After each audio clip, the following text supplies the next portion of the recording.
everyone. We're talking about Mississippi House Bill 196. Wow. This bill is referred to as Dignity for Incarcerated Women Act. It was passed on the 14th of this month right here. Goes into effect on July 1st. This bill, well, as the name says it there, it's all about this thing here is what? Pregnant women. Yes. This is incarcerated pregnant women is what this thing's about. Don't know whether it's jail or prison, but most of the stuff is prison, so We're going with prison. Yeah. Alright. It's got different sections. Titles, Section 1. Section 2, Legislative Findings and Purpose. Section 3's definitions. But the one that really important here, indigent, means an inmate who has less than an average of $16 in her prison account is going to come in very important there. indigent. Yeah. And also flight risk, means an inmate who has shown the desire to escape the facility. Jesus Christ, I'm sure that they can put flight risk together. I just don't understand where flight risk comes into play in this thing, but Okay. continue on. State 4. Section 4, care for incarcerated women related to pregnancy and childbirth. Now, upon notification and or diagnosis of an inmate's pregnancy and for the duration of the pregnancy and for 30 days following the inmate's delivery, the Department of Corrections or DOC and or correctional facility employee shall not apply the following restraints on the pregnant inmate unless a correctional facility employee has a reasonable belief that the inmate will harm herself, the fetus, or any other person or pose a substantial flight risk. That would be leg restraints, handcuffs, or other wrist restraints itself to restrain the inmate's wrists in front of her, and no restraints connected to other inmates. So it's not only, but it's kind of hard to get the little chain that goes around their tummy, their wrist to waist restraints. Yeah. When they're pregnant, and got to be in front of them. Okay, they got to be by their cell. They cannot be attached to any other inmate there. Gotcha. No restraint shall be used on any pregnant inmate while in labor or during delivery unless a correctional facility employee has a reasonable belief that the inmate will harm herself, the fetus, or any other person or pose a substantial flight risk. Why you keep the way you talking? I don't know. I hope they can hear you. Sorry.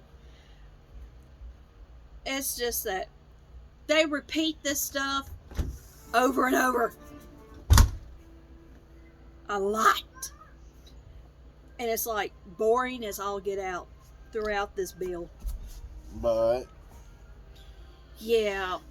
And if they do, they have to take and write it down and do a written report and give it to the warden within 72 hours. And they have to have justification for the restraints.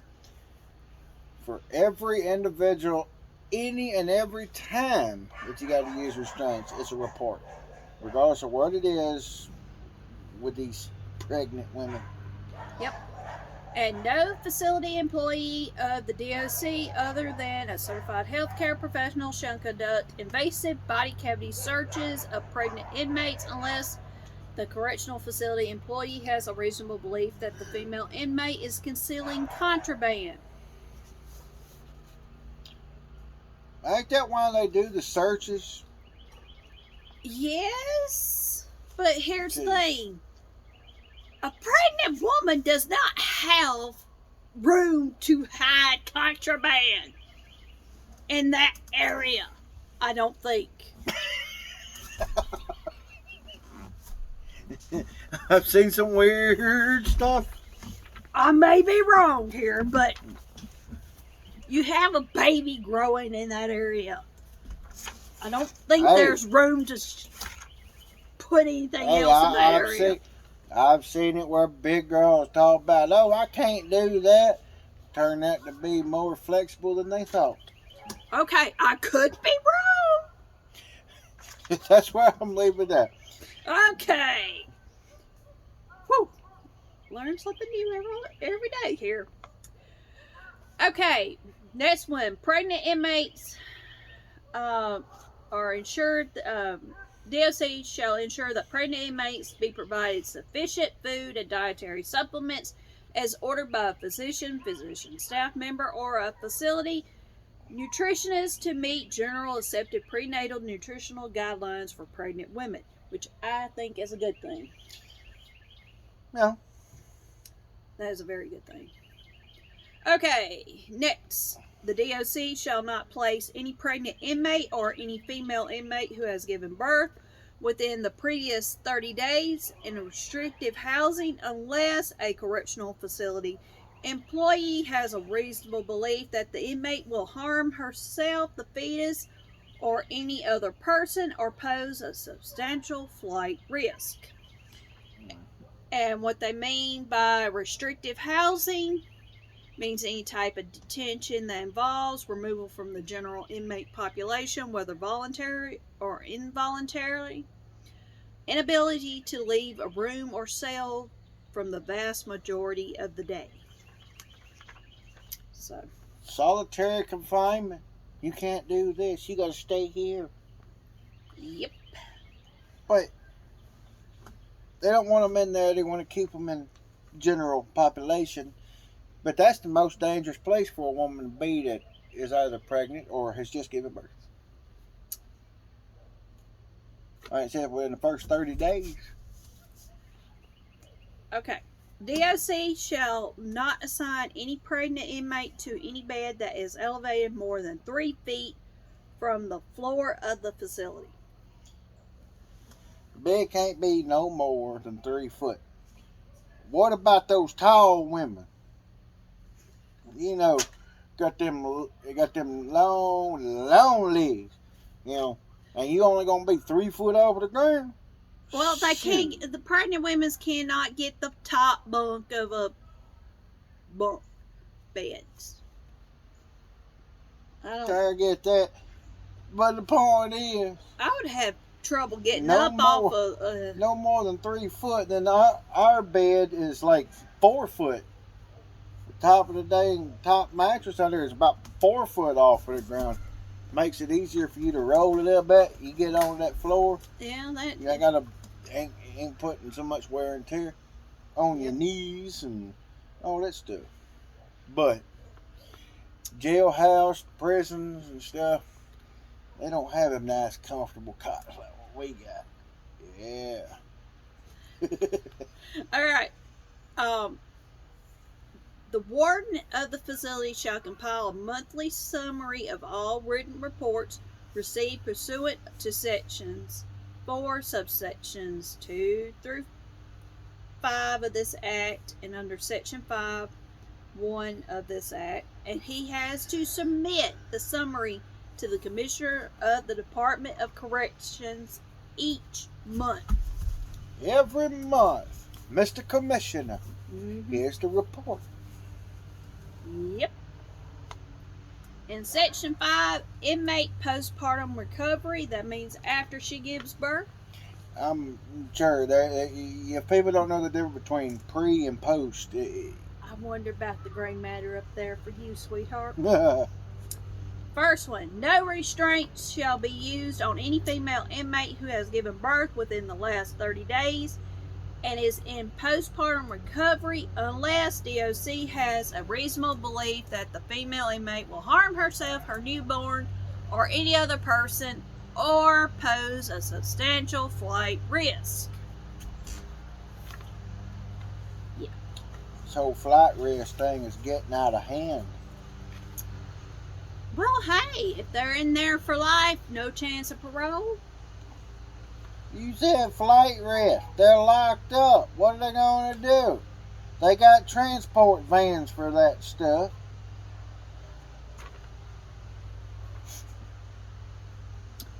Sometimes I wonder, sweetheart. 2.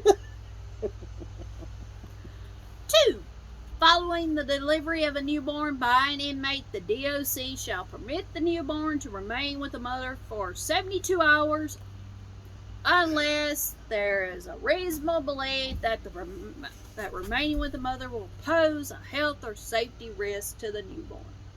Yeah. So, Now, allowing that child to stay with the mother for those 3 days, and if that child is still going in to, it's still going into foster care, why not just take the child regardless? well, when I had Jewel, they wanted me to breastfeed Jewel as long as I could so she could get the nutrients from me before getting the formula, before going on the formula. It's cholesterol or something like that. I can't remember the name of it. It's good for the baby the first couple of days to get all that stuff from the mama. But they're doing time, you know. Well, if the See, woman is not going to be in there the full time for, I'm talking, she's going to be in there for maybe 4 years and get out, is still bonding time with the child.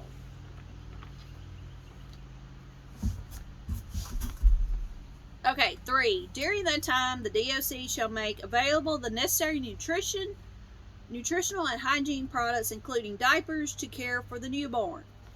If the inmate qualifies as indigent, such products shall be provided without cost to the inmate. Wow, don't why wouldn't all of them go and get the free stuff then? Well, some of them get money from their families, and so they have more than $16 in their account. But wait a minute. They have family members or somebody that gives them money while they're locked up. Mm-hmm. Could these be the same exact people that wouldn't help them when they're out and about? That's messed up, y'all. That is very messed up. Well, sometimes it takes them being in prison for them to get their lives straightened out. It takes it. If I went and done something stupid and ended up getting locked up, or well, since this is a female case, if you did something stupid and got yourself locked up or something, would you be expecting for somebody to do that for you, or? Well, let me put it to you this way. Let's say Jewel and I were out somewhere and someone attacked Jewel, and then I took and Just say you did something, you ended their life because they tried to end yours, or attack Joel, and I ended up killing them, and I ended up in prison. Okay. All right. Would you still come see me? Would you bring Joel to see me, even though I was protecting Joel and protecting? That's got nothing to do with the money, Dan. But would you? But also, would you give me money so I could go to the little store to Why get me? Would you need money? Romaine noodles. They've got the pads. I always thought they had everything covered because I mean, it's our taxes. Well, there are probably some women like me that can't just use any pads willy nilly because they're allergic to the glue on them. Medical mystery, I tell you. Yes, I am. All right, section 6 is family considerations and inmate placement and visitation. This can get very confusing. After accounting for security and capacity factors, the DOC shall place inmates who are parents of minor children within 250 miles of their permanent address of record. Oh dear. 250 miles within 250 miles of their address. That'd be like a 2 hour or 3 hour ride to go see them. So it still be so the children will still be able to see their parent. Even if they're in foster care, if they didn't have parents Not that so loved them enough to well. actually take the kids. The foster parents may take them to still see them. See, that's the thing.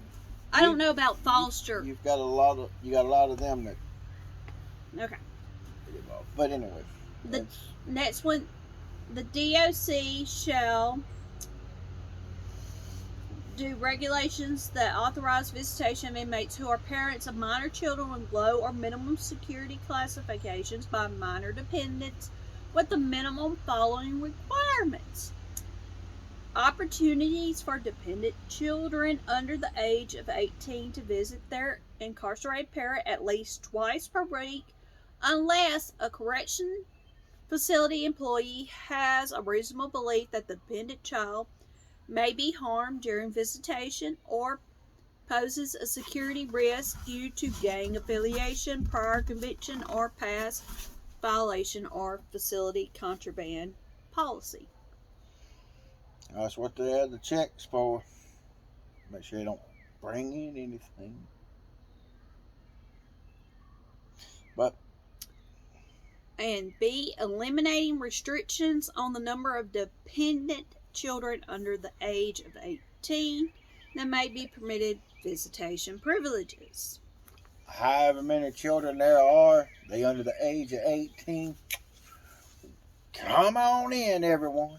Authorizing contact visits for inmates who are parents of minor children. So they can hug, because children don't understand inmates are not supposed to hug or touch. Yeah.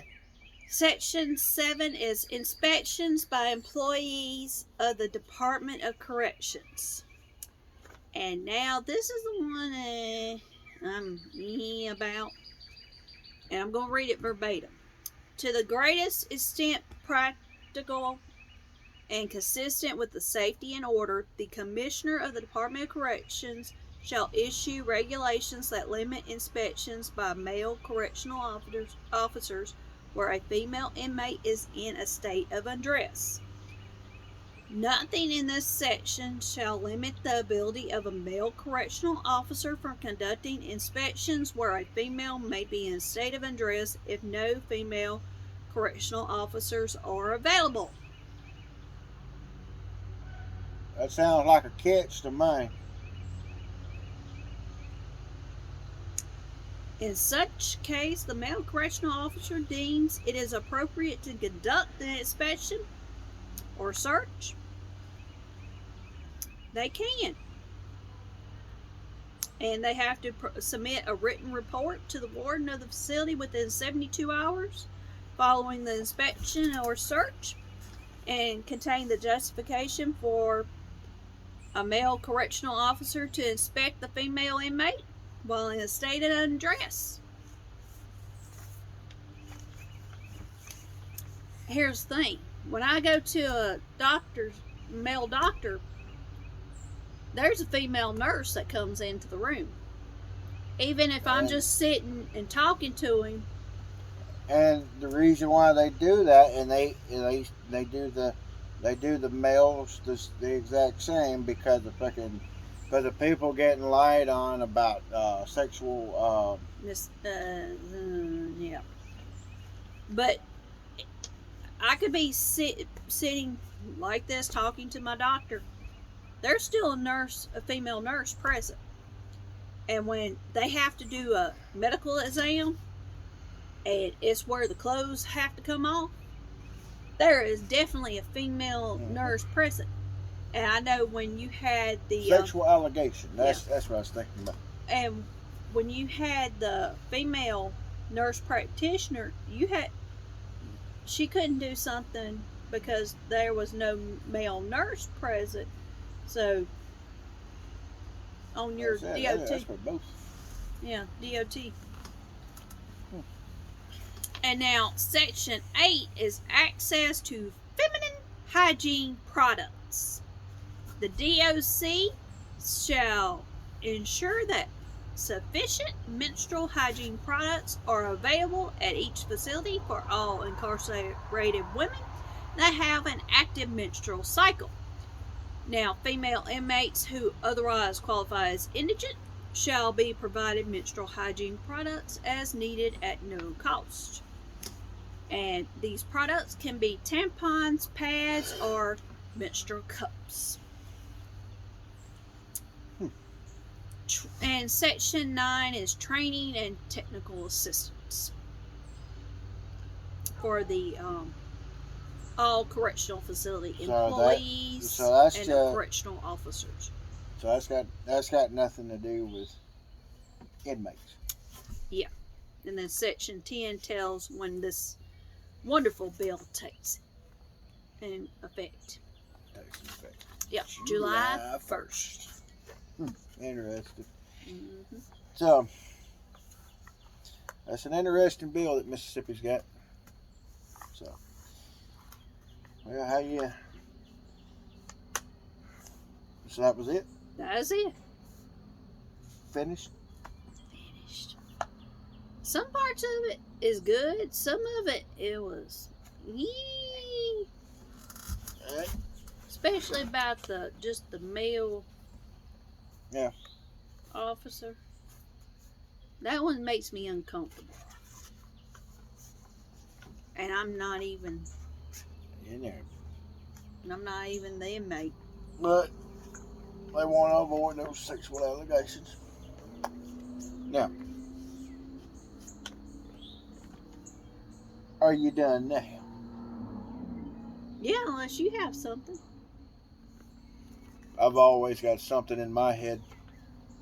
And that's scary. He's actually got something in his All head. right. Ladies and gentlemen, we'll catch y'all later on.